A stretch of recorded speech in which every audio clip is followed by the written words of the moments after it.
Welcome to the Slop Farm. Enjoy the video. You start by confirming prerequisites.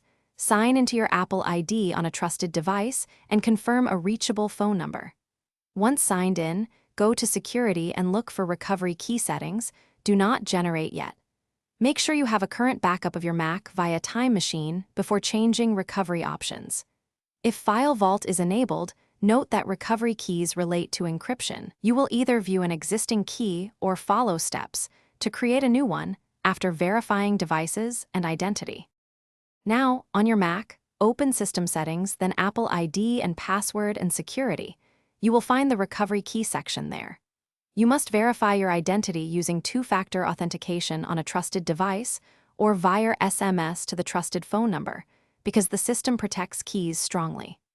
Once verified, either view the existing recovery key shown on screen or choose Create New Recovery Key if you need to replace a lost one. Remember, replacing regenerates encryption metadata and may invalidate old keys for other devices. Finally, save the recovery key immediately by printing it, writing it down, or saving to a secure offline USB. Do not store it only in Cloud Notes. Once stored, confirm access by signing out and back in on a secondary trusted device to validate the key works. If you cannot access any trusted device or forgot the key and File Vault blocks access, collect proof of purchase and contact Apple support. Explain you have no recovery key and follow their identity verification process. Thanks for watching.